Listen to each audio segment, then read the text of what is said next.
आज सकाळी लवकर उठून मस्तपैकी सफेद कपडे घालून आपल्या करंदादाला घेऊन चाललेलो सीधा मांगरुल गावात, कारण नवरात्र चालू झाले तर आपली दुर्गामाता दौड चालू झाली. मग पोचलो पहिले नेवाली गावात महाराजांच्या स्मारकाच्या इथे. मग महाराजांना दिली आपण मानवंदना आणि तिथून सरळ जायचं होतं आपल्याला मांगरुलकडं. मग काय आपली सगळी भाऊ निघलं बाई, सामाने घेतली सगळी ना गाड्यांवर एकदम रपारप निघलं. तिथून सरळ पोचलो आपण मांगरुल गावात. ना मांगरुल गावात पोचता जयेश वाहिलीने काढली टोपी, कारण दादाने 3 टोप्या आणलेल्या, एक जयेश दादाला, एक मला आणि एक वैयक्तिक करण दादाला. बरं चालू दे. त्याच्यानंतर ध्वज चढवायला घेतला. आपल्या माली दादा या साईडला ध्वज चढवतात आणि ध्वज खुद्द छत्रपती संभाजी महाराज आणि शिवाजी महाराज आपल्यासोबत चालणार आहेत हे जा बघून आपण ध्वज पुढे नेणार आहोत.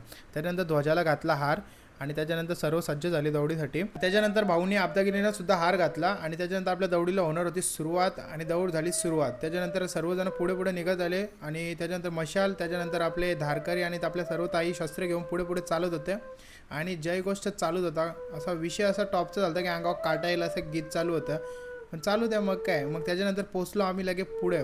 पोचल्याच्या नंतर सगळे आपल्या काकी मामी पाय धुवून त्याच्यानंतर ध्वजाची पूजा करत होते, आरती करत होते आणि बारीक बारीक पोरं फुल फटाकड्यांवर जोर घेतलेली, फुल पाऊस बिऊस लावलेला. म्हणजे गावात उत्साह तुम्ही बघू शकता. गावाची एक याच्यावरून समजून येतं नाही हे सर्व सण साजरे झालेच पाहिजे, कारण भाई आताची सध्याची कालाची गरज आहे. आणि तिकडून आपली दौड पोचली गावदेव मंदिरात आणि गावदेव मंदिरात पोचल्याच्या नंतर मस्तपैकी इथं आरती चालू झाली आणि आपला ध्वज होता तो ध्वज आपण उतरून घेतला.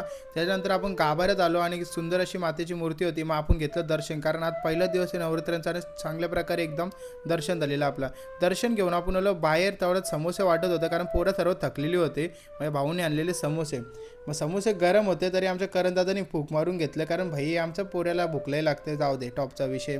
माली दादा बोलतं जसे आज आल्या तसे बोलतं 9वीच्या 9 दिवस या बोलतं सध्या एकीची बोलतं लय गरज आहे, कारण बाहेरची लोक जरा माजले आणि बोलतं ही बात मालीदादाची गरज आहे. आणि मालीदादाचं बोलणं कसा रोकटोक आहे, टॉपचाच विषय असतो. मग काय, अशाच सर्व व्हिडिओ येत राहतील. त्या व्हिडिओ बघण्यासाठी आपल्या चॅनलला सबस्क्राईब करा. इंस्टाग्रामवर बघत असेल तर पेजला फॉलो करा. चला मित्र, जय शिवराय. भेटू आता पुढच्या मिनी ब्लॉगमध्ये.